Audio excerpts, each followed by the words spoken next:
So I chose a red Toyota GT86 because mine was red, and that's the only reason why. I would have actually preferred the blue one. The blue one looked really cool, but this seat fit me way better, so this was the one that I drove. So I didn't actually talk about this, but one thing that's really cool is you can see this large elevation difference. That's there in real life. It is, there's a lot of up and down at this racetrack, and that's actually really fun to drive because it isn't just flat. And some of the corners, like, you can't see, they're pretty blind, some of them. And that's pretty fun. I like that. It makes it more interesting. And as always, don't forget to hit that thumbs up if you liked the video, leave a comment if you'd like to, and subscribe if you haven't done so already. Hope you enjoy watching. Thanks.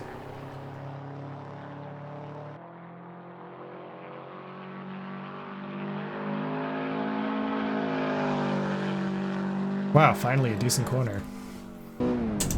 So last Thursday, on the 27th of August, see if I can talk and drive at the same time. I probably cannot, so hopefully your expectations are not that high. I went ahead and did the ProFormance Racing School one-day high-performance drivers class. I cannot talk at the same time. This will be entertaining. And it was at Pacific Raceways in Kent, Washington. And I have this track for Assetto Corsa, or Assetto Corsa. And I thought it would be fun to compare the differences between what it's like in the sim to what it was like in real life. So that is sort of the plan. Apparently, it's hard to think of how you want to do your video and drive quickly at the same time. Don't know how Jimmy Broadbent does it. So the first thing that I want to talk about is the difference between the sim track and the real life track. Is the sim track is not, I don't want to say it's not finished. Ooh, that was a harsh shift. I don't want to say it was not finished, but it's also doesn't have the same level of detail. And what I mean by that is there's a lot of stuff that I was using as reference points on the actual track that don't exist in the sim track. And that was terrible. And that is sort of a big deal because when you're trying to have consistent laps, when you're trying to be able to adjust for mistakes, you need to be able to look at where you are in relationship to the reference points that you've learned. And if they're not there, you can't do that. So that's the first thing, is the reference points in the track don't really exist as they do in real life. The second thing is that this configuration is slightly different. That 5A, B, and 6 that I just went through are significantly sharper in this sim track than they are in real life. And I've seen a couple of videos on YouTube, and I think why that is the track's been repaved at some point in time recently. I'm going to say recently. It might not be recently. It might have been a few years back. But I'm going to say recently because I don't know when it happened, and it was after this was released. So whether that counts as recently or not, I don't know. Leave a comment below. And so because of the repaving, the same thing on 3A, 3B, the downhill chicane, the track is just a little different, and that was still another bad shift. It's definitely hard to talk and drive at the same time. The track is definitely a little bit different, and the grip levels aren't quite the same. I destroyed that corner. And not good destroy, bad destroy. Same there. Oh my gosh. Talking and driving's hard. So this section's all repaved. In fact, there's a seam right about here that you end up using to help figure out where you want to brake and then turn in here. Come out to here. Oh my god, I feel so bad for this car. I'll do some laps without talking and hopefully I'll try to redeem myself. But then so this section up here was, I think this had been, I think this was all repaved here, I believe. And so going into here and then into here, this inside curb was not this sharp. This is really violent, and if you clip this in the sim, you'll launch yourself. It was a bit more like this rumble is in real life. Maybe even a little less pronounced than that one. This part was basically the same. Up here. You can follow this fog line up, come over here, apex over here. Right about here, this was repaved. There's a yellow fog line over here. This part's basically the same though. Come over here. There's a reference point right about here. That's nice to use, and the tire barrels, there's some white ones. This doesn't have the X or the cone on the inside of the fence. You know, I'm not really looking for reference points like the cones they put up for my one-day school. But like there's a cone off in the trees over there that I used. There's like a billboard you can see there, then like I think it's a hut, but then there's the porta potty. The porta potty is there, so you can still turn in at the porta potty.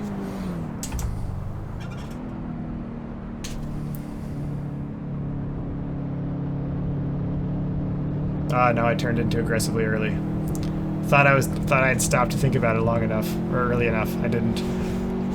So over here, it's got the flaggers thing.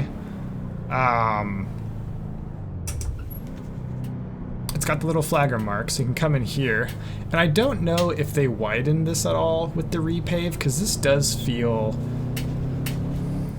a little, that first one feels a little tighter. This one feels about the same as what the track is currently like. Then you can kind of line this up. Come down here, drive down the fog line. Come straight here.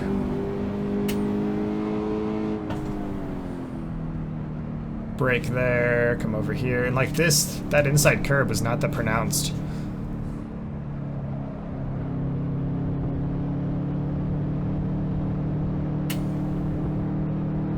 You know, so the actual layout, like what corners it has, kind of where the track goes, which shape it looks like from above, that looks the same.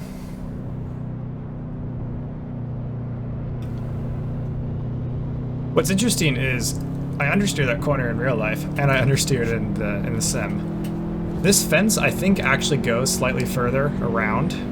I think they've pulled the fence. I think it stops a little early.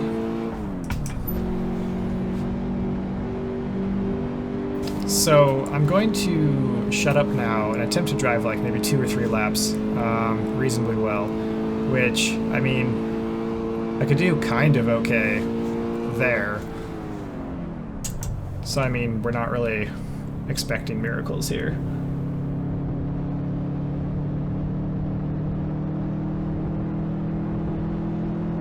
Alright, well that was halfway decent though. That was a decent corner.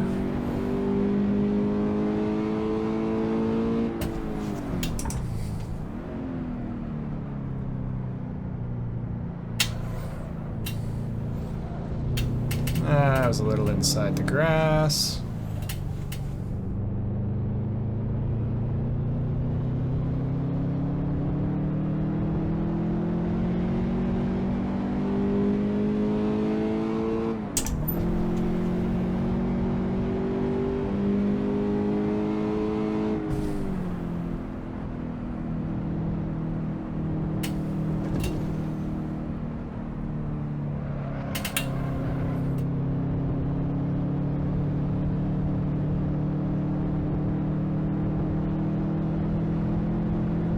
So, I think I might actually want 3rd for those on the sim track.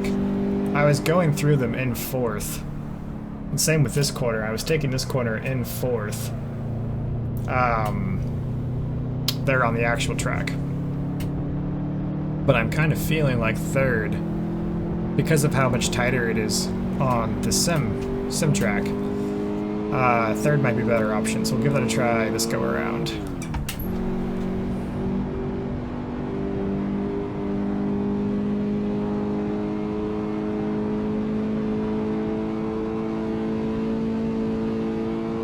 Turn-in was a bit late there.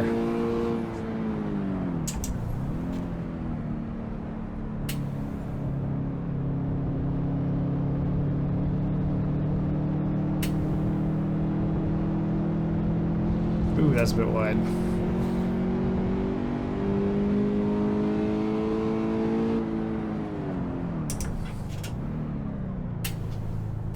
That was too much and too early for the braking.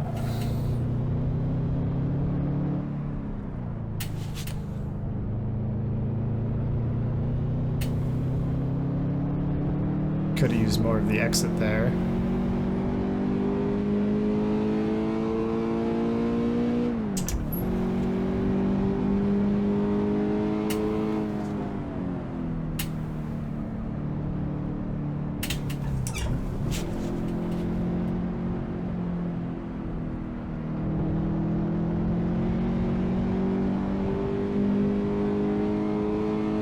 Let's see, 75 easily. 80. I think that was quicker. Felt a little quicker. The downshift to third here feels a little awkward though. But with the understeering, the understeering's super realistic for me at least.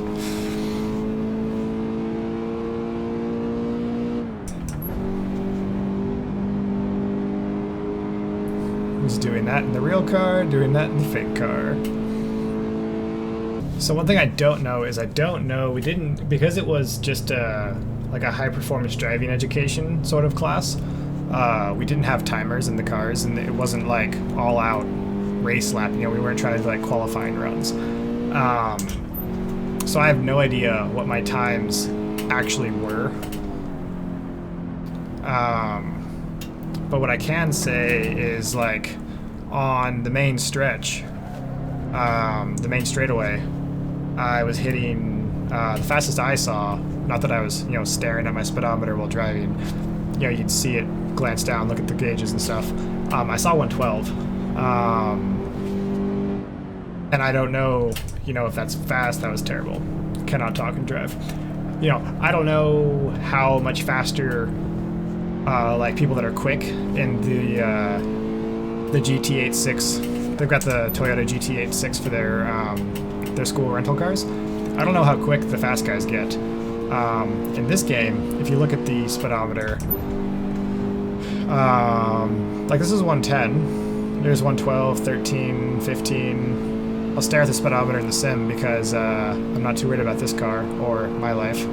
125. So that was like 124, 125, something like that.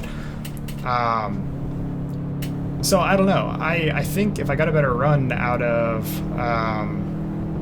turn 8, which is the long sweepy understeery one, well, understeery for me, I think that I could probably get, you know, maybe 115 probably for sure, maybe 117. I don't know if I'd hit 120 or not. I don't know. But one thing I do know is that I kind of feel like the car in the sim accelerates faster and maybe hits the top speed or hits a higher speed quicker than it did in real life. And I don't know if that's supposedly like a tuning thing in the car, tuning that is in the sim, or if that is like a track thing, because this is a mod track. You know, the makers of Assetto Corsa, they didn't make this track, and I don't know who or how like friction values are assigned. I know nothing about track creation, so I don't know if you have too much traction. I don't know how much of that's on the car for the tire model. I don't know how much of that's on the track for just like the surface model, if that's what it's called. You know, and I don't know, like I'm already at 103, and that seems a little quick maybe, but you know, 115, 16, 17, 20, you know, does it seem reasonable? Probably. You know, I wouldn't say it's necessarily unrealistic, but I think that I've got maybe more acceleration than I had in real life. You know, and I guess part of that too is I don't know what kind of tires this car is supposed to have on it on the game. Like, I don't know if the tire model for this is like high performance street tires, which is what I believe the car was on. Like, it wasn't on racing slicks. It looked like it was on just like a regular old performance tire. So I don't know if this is supposed to be like a performance tire, if it's supposed to be like a racing tire. I don't know what the game gave this car. So because of that, you know, some of it is like speculation, and some of it is, you know, like a statement, like this is way tighter in the sim than it was in real life. So yeah, so that's kind of my incoherent ramblings on the differences between the track in real life and the track in the sim. You know, for the most part, it feels like, you know, you're driving Pacific Raceways. It looks like Pacific Raceways. I think that if you just like started driving this track and said, guess where I am, anybody who's been there would be able to be like, oh yeah, Pacific Raceways in Kent.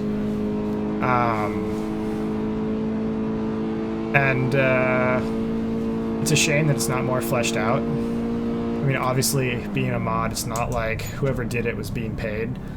I don't think it's technically a SimTraxx track, so I think technically I did pay for it. I think this is one of the ones that you could, like, donate or something for. I don't really remember when I got this. Got it a while ago. So, I don't know. It's, I will say that I drove it a bunch. Not really a bunch. I drove it for a couple hours over a few days, kind of in the week or two leading up to the drive day. Oh my god, the turn was so slow. Leading up to the driving day on Thursday, because I wanted to learn where the track went. You know, I wasn't able to learn exactly where to place the car, but I was able to figure out, you know, what the turns were, where they went, and by the time I was done, like when I walked in Thursday morning, I could have drawn the track from memory. I could have drawn the track on a napkin. I think that really helped because I was able to listen like 100% to what my instructor, the driving coach I was working with, was saying, as opposed to having to also remember like where am I going. And that I think was super beneficial because I was able to focus on 100%, you know, car control, things like that, and not needing to work on things like, you know, does it go left or right up here?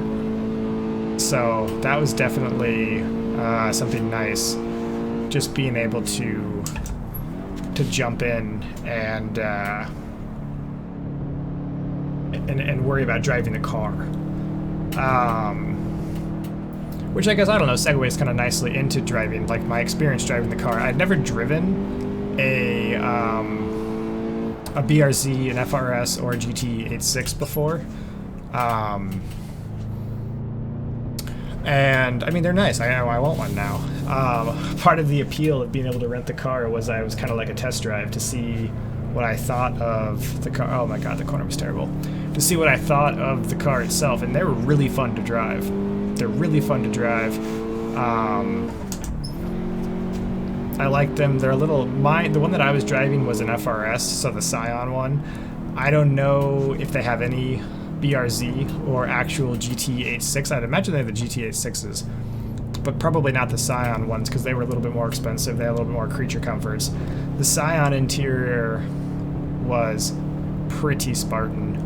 And it's not like they had removed anything. It's just like I mean, they removed some stuff. But it was pretty rough inside. Just weird console controls. Not very nice materials. Yeah, but it's like it was a Scion. So what do you expect?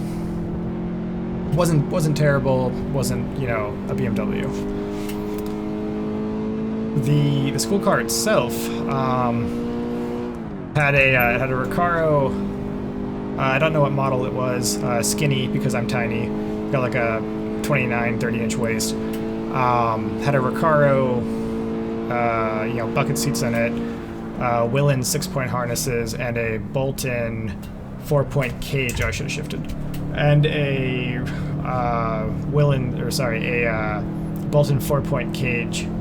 I don't know if that was like an aftermarket bolt-in part or if that was a custom fabrication that bolted in. Besides that, I think, with the exception of the pads, the brake pads, I think they're stock. I believe they're running Hawk HP Plus pads, is what I think I was told. I will, I'll Google that. Put it in the description if I can figure out what pads they were using. But I believe they were Hawk HP Plus pads. And it was good. The school itself... Oh, actually, one more thing I do want to say. One of the biggest problem I had driving the car was actually downshifting the car, because I have narrow feet. I wear like Sambas a lot, shoes like that, Sambas, Converse, stuff like that, and the gas pedal and the brake pedal were super far apart, and the gas pedal is like a little tiny sliver pedal, and so I would try to like instinctively heel toe, but I would always miss, and then like the back of my foot would hit the gas, and it just lurched and it'd be bad and terrible. So that was a big problem that I was having, and I'd have to just like abuse the poor synchros to downshift. Not ideal, but after some practice of getting the clutch out slow enough to let the synchros do their job, it worked out. It was a little annoying because like my A86 Corollas I can heel and tow, Nissan Hardbody I can heel and tow, 2006 Toyota Corolla I can heel and tow. I've done it in basically every other manual car I've ever driven, but just being the first day I drove this car, couldn't do it, and it was a bit embarrassing, but you know, whatever. Just get over it, adapt to what you have to deal with, and I think I did a fairly good job of doing that. Swallow my pride and just accept that it wasn't happening today and move on.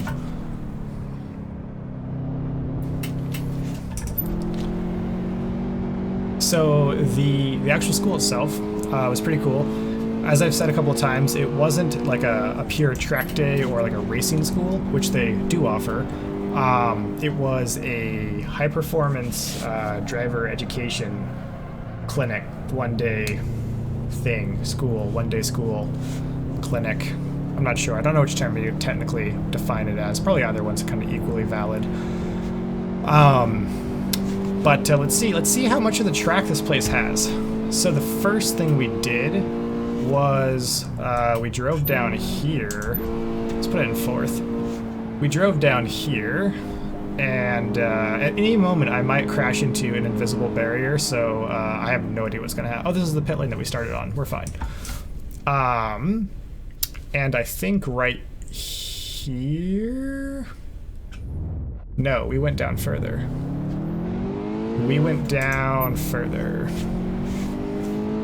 So I was the left group, which was group 1, and we came down here. Came around here onto, well, it's trippy. I've got a triple monitor setup, but they don't. Assetto Corsa or Assetto de Corsa doesn't do the angle correction, and so when I saw the side of the drag strip, it was just not lined up. It was super weird. So we came to like, I don't know, right about here, and we did a slalom. So you'd slalom down this way. You start at like 25, 30, 35, and 40, I believe. And at some point in time, they may or may not raise a flag for you. And then when they raise your flag, you skip one of the cones, and then you slalom the rest. So you do that, and you do that 4 times. So you'll do, your slalom, come in here, do. That's the thing, I killed 1 cone, the very first slalom. I started on the left, came in this way, killed a cone on the driver or the passenger side because I just didn't know where the corner of the car was. Didn't hit a cone after, which was nice. Whoa, this is trippy on the triples. Ooh, that was close. The angles are so wrong. So then you come back down here, and you'll do an ABS thing to get used to ABS. So that was, you came over here, and then they had like some cones lined up down the way where you would start and you'd get up to like, I believe it was 55 for the first one, and then you just slam your brakes on and make the ABS go off, which I was bad at because, I don't know, it's just super weird for me to do. And then after you did that, oh gosh, the triple angle makes the hairpin so weird. You come back down here and you slalom again. So it'd be like cone, cone, cone, skip a cone, cone, cone. You'd actually stop back there and talk to one of the instructors. He'd kind of debrief you on how you did on that one. All right, didn't hit a wall. Didn't have to reverse. Then down here again, you would do the same thing faster. And then the third one, I'm gonna skip ahead a little. The third one was you'd be here, and then you'd come down, and you would do a slam the brakes, and then turn to avoid a cone with the ABS going off. So let's go back this way.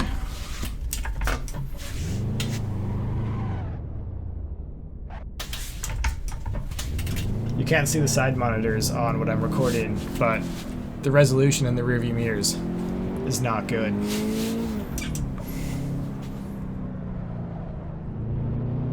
Alright, so then after that, we did 4 times slalom and the braking exercises. Then we came over here. I don't have any video at all or anything. I took like 3 pictures the entire time. That was not the gear I wanted.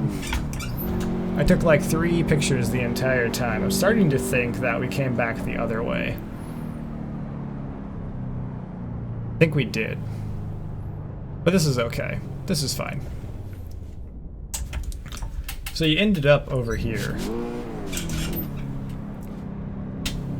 And they set up 2 more exercises. The first one, well, in this case, the first one. So I have the hiccups all of a sudden. They had us start right about here.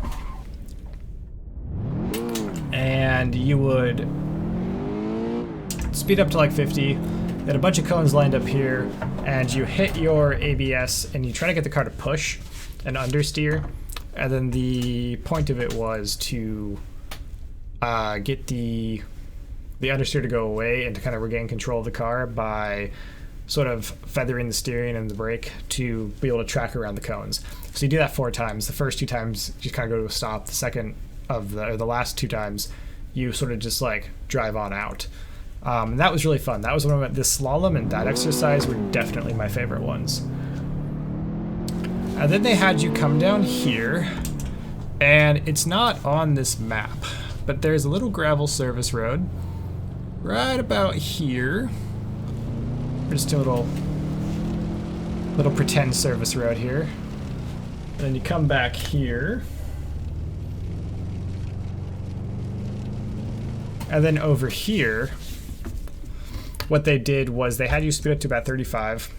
At 30? I think it was 30.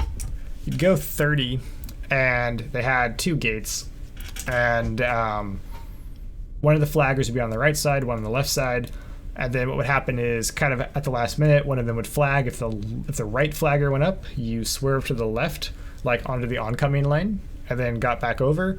And if the left flag went up, you would swerve to the right and just kind of go down, like simulating the shoulder.